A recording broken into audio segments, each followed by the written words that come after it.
We're at a time in history after the Orlando Gay Club shooting Jihad. Now, let's cover quickly why that the homosexuals were picked out by a Muslim jihadist in order to be killed. Then let's deal with the question of why are we losing the Jihad war? Because in this Jihad attack, there were 50 Kafirs, non-Muslims, killed, and the death of one Muslim. That's a 50-to-1 kill ratio. That's called losing the battle. First off, the Quran condemns homosexuality, calls them sodomites, but it doesn't really give a penalty. But when we go to the Hadith, the traditions of Muhammad, the perfect Muslim, we find that there's plenty of reasons to kill homosexuals.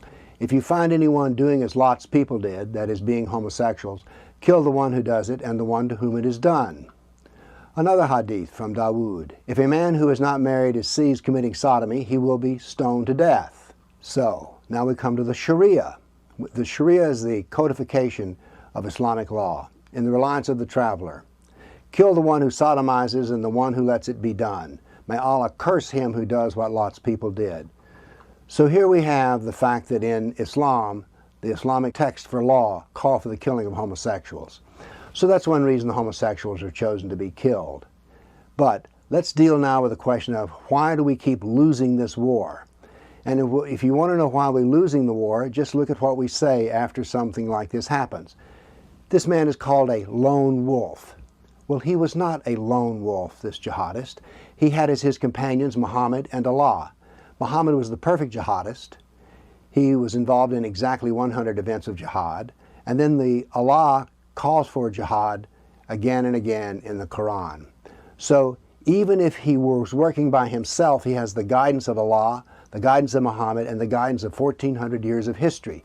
So in Islam, there really is no such thing as a lone wolf.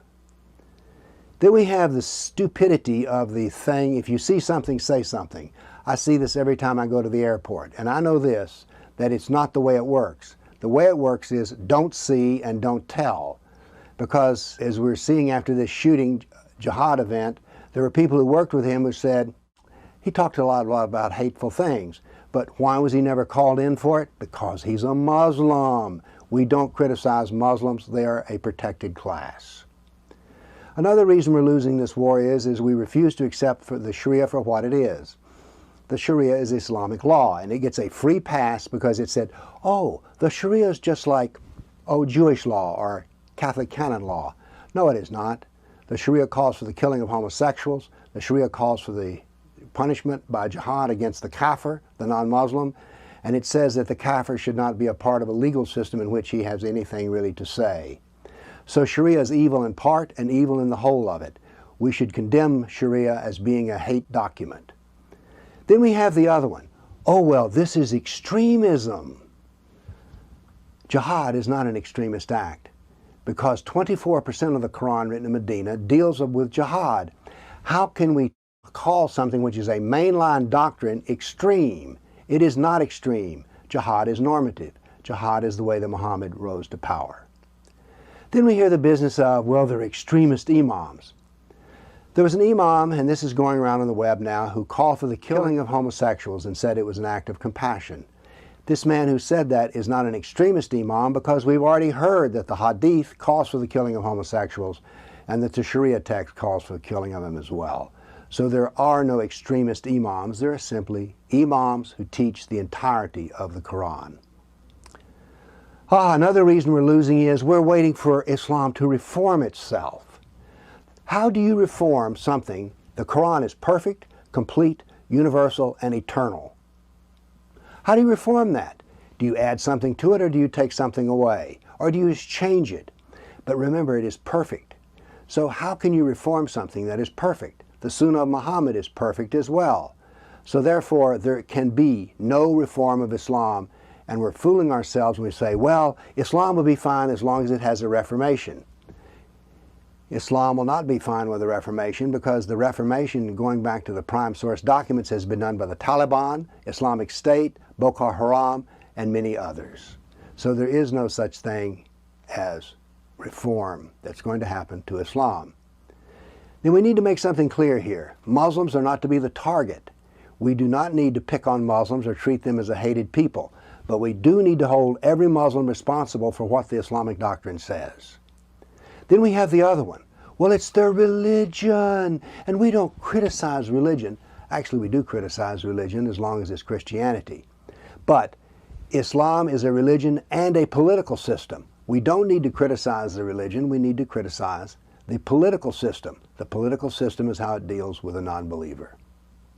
Another reason we're losing the jihad wars is politicians. The politicians have created a law enforcement system which does not allow training on the doctrine of jihad inside of law enforcement itself. So we have our own law enforcement are flying blind because they're not allowed to study and educate themselves about the problem, which is the Islamic doctrine of jihad. Then we have the pathetic clergy, sweet, nice, kind, compassionate people who have no backbone and are silent in the face of the ongoing, everyday persecution of Christians in Africa and the Middle East. There are more than 50 people who have been killed called Christians in Africa, but our clergy, they never bring it up because they don't want to be bigots. Then we have the media. Do we need to spend much time on this? Because the media is now beginning to be involved in actual out-and-out censorship. The media only presents one side and one point. The media never connects the dots. And so therefore each jihad event is like, when it's big enough to be put in, it's like, oh my goodness, look at this. Well, don't be shocked and surprised. It's just like the other one. And then another reason we're losing the war is the universities do not allow debate on the subject of Islam. They don't teach the true history of Islam. Everything about Islam in our universities is just wonderful, you know. So our universities are selling us out. Now, one of the things that attempted to deter us from seeing that this is jihad is to call the killing a hate crime. But killing kafirs is not a hate crime. How do I know this? Because Muhammad killed kafirs. He killed Jews, he killed pagans, he killed Christians. So therefore, killing kafirs is not a hate crime, but a normative doctrine. Now, what's the solution for all of this? And there is a solution. Here's the solution on a bumper sticker. It's the Islam, stupid. We must face the fact that Islam has a doctrine of persecution of the non-Muslim. We need to teach this doctrine in our schools and educate our law enforcement with it. We need to hold every Muslim responsible for all of Islam. Everyone knows a nice Muslim at work or some equivalent, but do we ever discuss the 100 acts of jihad with them? Do we ever discuss the fact that the hadith call for killing gays? No, no, no. We don't bring up any of these bad things about Islam because we don't want to offend a Muslim. Well, every Muslim needs to be held responsible for the entire doctrine of Islam. Every Muslim, without exception, believes there is no God but Allah and Muhammad is his prophet.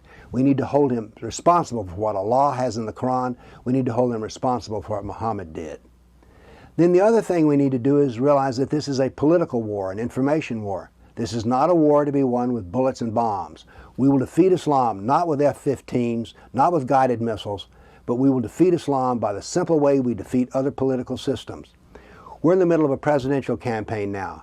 I can criticize Hillary, I can criticize Obama, and I can criticize Trump.